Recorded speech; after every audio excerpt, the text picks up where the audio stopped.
This video is to allow you to correct your homework for section 2.1.2, starting with 215. So they want you to copy the number patterns below and fill in the missing numbers, and then make sure you explain your pattern in words. So for the first one, you can see that it looks like we're adding 9, then 9, and that pattern continues.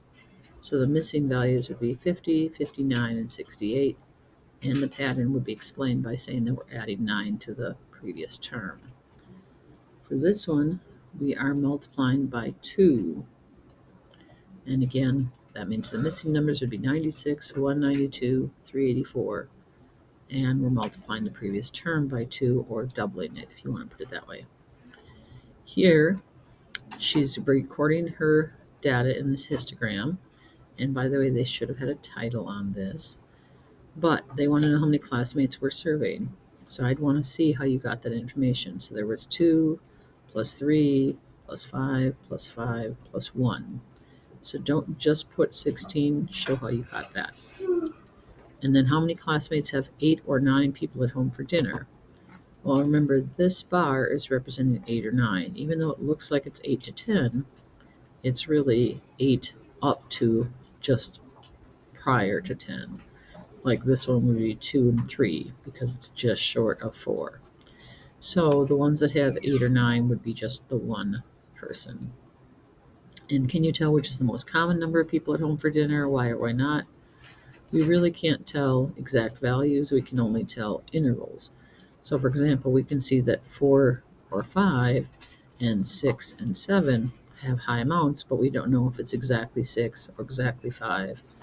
We can't see those exact values. That's one of the limitations of a histogram. So for 217, Maria was putting together these party favors for her niece's birthday. She put 3 small chocolate candies and 4 hard candies in each bag, and she had 12 bags. So how many did she use in all? And how do we write that with a numerical expression?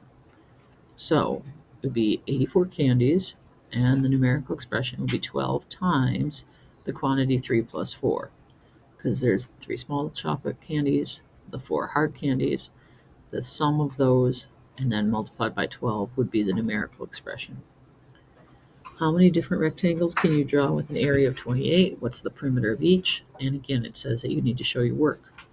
So I would encourage you to go ahead and show those diagrams with your e-tool and take screenshots of those.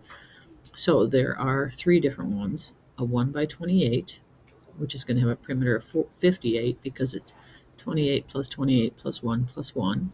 Again, show how you got that.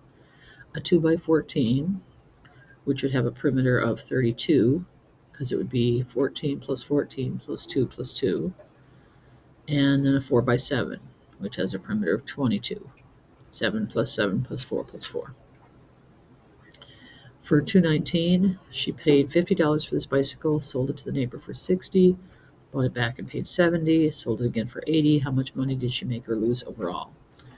So again, you need to have more than just this answer. I would say one way that you might want to show it is that she paid $50 plus $70, which is $120. She made $140, $60 plus $80. So the difference between them is $20 in profit.